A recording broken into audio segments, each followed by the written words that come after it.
Saudara Ismail Aso sebagai anggota MRP terkait dengan wacana kota kosong, karena saat ini memang lagi viral menyangkut dengan pemilu 2024.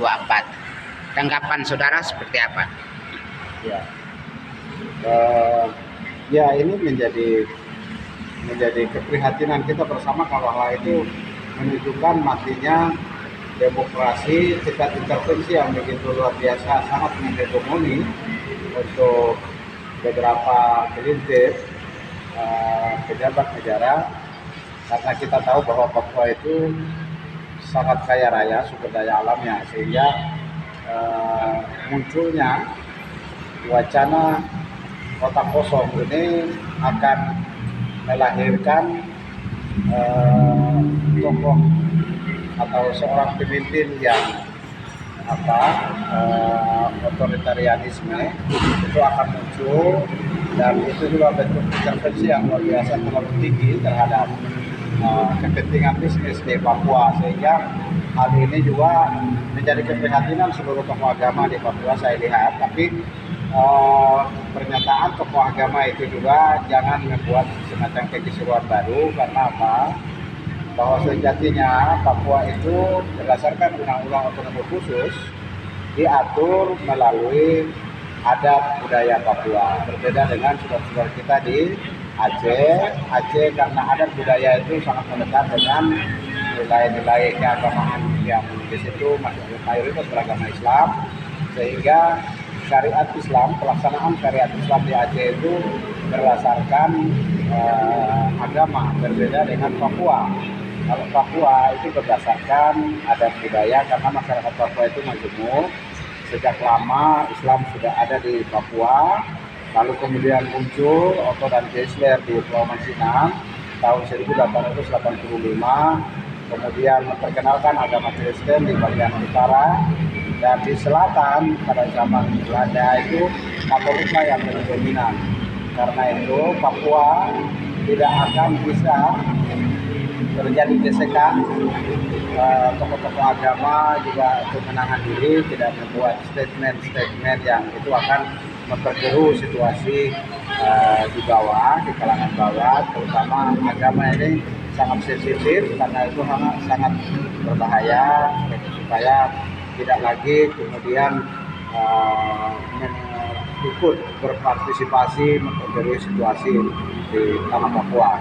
Saya berharap Papua itu ada tokoh-tokoh yang muncul, baik kepada tokoh pemuda, tokoh intelektual, tokoh mahasiswa, untuk menyuarakan bersama bahwa proses pelaksanaan pemilu di Papua itu secara baik, kondusif, secara aman, damai, proses demokratisasi itu sudah berjalan dengan wajar, karena bagaimanapun juga kita terlalu banyak tantangan, daerah yang miskin, tertinggal, yang tujuan utama pemimpin kita memilih itu adalah membawa kesejahteraan, kedamaian, kemudian kemakmuran, membangun masyarakat Papua, membawa keluar dari kemiskinan, keterbelakangan, ketidakberdayaan.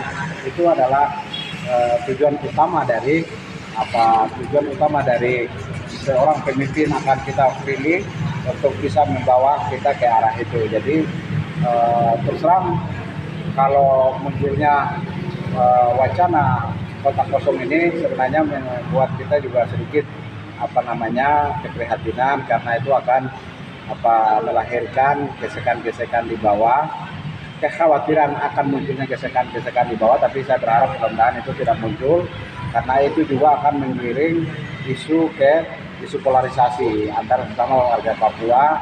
Masyarakat Papua akan mengidentifikasi diri berdasarkan nilai-nilai primordialisme mereka, terutama mengidentikan primordialisme semacam etnis antara saudara orang pendatang yang kebetulan mayoritas Muslim dengan orang asli Papua yang kebetulan juga mayoritasnya Kristen, Katolik, dan Protestan, dan Islam mungkin tidak begitu besar. Nah, itu akan menjadi polarisasi. Oleh sebab itu saya berharap seluruh tokoh agama menahan diri, kita membangun Papua secara bersama-sama, bahwa perbedaan itu menjadi hal yang wajar, karena kalau dari sisi Islam ya ayuhan nas inna khalaqnakum min dzakarin wa untha wa ja'alnakum syu'uban wa qabaila lita'arafu inna akramakum 'indallahi atqakum innallaha alimun khabir.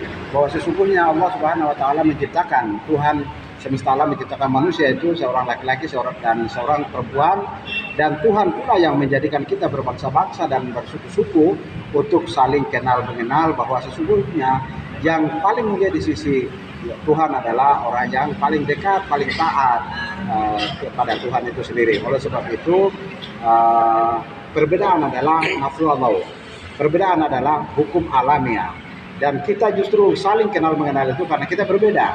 Tetapi perbedaan itu bukan menjadi untuk kita bercerai-berai, tetapi itulah kemudian kita saling melindungi, saling menyapa, saling asi dan asu.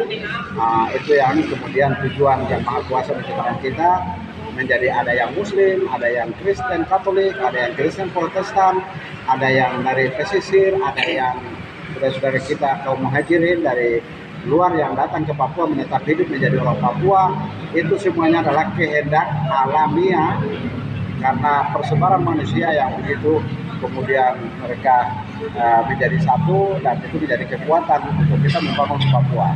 Saya pikir itu pendapat saya dengan Ismail Aso, Ustadz Ismail Aso, anggota Majelis Rakyat Papua di Papua Pegunungan. Terima kasih.